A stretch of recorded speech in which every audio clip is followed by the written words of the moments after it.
আমি হযরতে ওমরের আদর্শকে ধারণ করি, আমি তার রাজনীতিকে ফলো করি, আমি ওমরের মানুষের পক্ষে দাঁড়ানো, পাশে দাঁড়ানোর সেটাকে আমি ধারণ করি। আমার ধারক বাহক যদি কেউ থাকে তাহলে এই রাজনীতির ময়দানে একমাত্র হযরত ওমর থাকবে।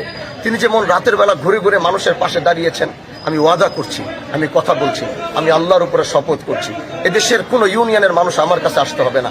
আমি আল্লাহর উপরে শপথ করে আমি বলতে পারবো, তিনি আমার কাছে আসার আগে তার সমস্যার কথা শুনে আমি তার কাছে যাব। আমার রাতের বেলা ওমর কাদের ভিতরে রাতের বেলা গমের বস্তা, আটার বস্তা উঠাইছে। আমি হয়তো গমের বস্তা, আটার বস্তা উঠাইতে পারবো না, কিন্তু আমি নিয়ত করেছি আমি একটা পিক আপ নিব, ওই পিক আপের ভিতরে খাবার দাবার থাকবে, ওইটা নিয়ে আমি রাতের বেলা ঘুরবো। আজকে কে খায় নাই রাতের বেলা, কে অনাহারে ঘুমাচ্ছে, আমি আগের থেকে খবর নিয়ে তার পাশে যাব, তার পক্ষে কথা বলবো।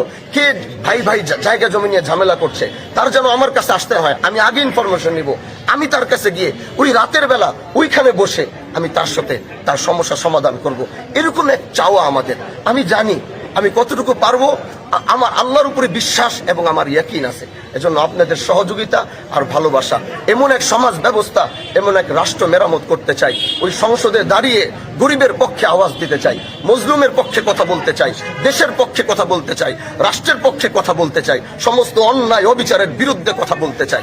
আমাদের সেই আওয়াজ বাংলার প্রতিটা প্রান্তে প্রান্তে সেখান থেকে পৌঁছাবে। ওই সংসদে দাঁড়িয়ে কেউ অন্যায় করবে, সংসদে দাঁড়িয়ে ইসলাম বিদ্বেষী কেউ আলোচনা করবে, সেটা পাশ করতে চাবে, ওইখান থেকে হানজালারা দাঁড়িয়ে যাবে এবং সেটার বিপক্ষে দাঁড়িয়ে জনগণের পক্ষে কথা বলবে, গরিবের কণ্ঠ হয়ে কথা বলবে। এটাই হচ্ছে আমাদের চাওয়া। এই নতুন এক ধারার রাজনীতি। আজকে শুধু মনোনয়ন ফরম জমা দেইনি, আজকে এক অঙ্গীকারনামা জমা দিয়েছি। আল্লাহ যদি কবুল করে সেটা মাঠে ঘাটে ময়দানে আপনাদের সাথে দেখা হবে, পাশে থাকবেন। সবসময় এতটুকু চাই, আমি টাকা পয়সা দিয়ে কিচ্ছু করতে পারবো না। এই দেশের কেউ যদি আমাকে ভালোবাসে, আমি তার মনের ভালোবাসা চাই, সে দিল থেকে আমাকে ভালোবাসবে। আমার আমি নমিনেশন ফর্ম আমাদের 55,000 টাকা জমা, 15,000 টাকা আমাদের খরচ, প্রায় 65,000 টাকা। আমেরিকা থেকে একজন ইমাম সাহেব আমাকে ফোন করেছে, আমাকে বলে ভাইজান আপনার এই 65,000 টাকা আমার ইমামতি করে আমি যত উপার্জন করেছি কষ্ট করে, আমি চাই আমার এই টাকাটা দিয়ে আপনি নমিনেশনটা কিনবেন, মনোনয়ন পত্রটা আপনি কিনবেন। তিনি 65,000 টাকা ইনস্ট্যান্ট আমাকে পাঠিয়েছে, আমরা মনোনয়ন ফর্ম কিনেছি।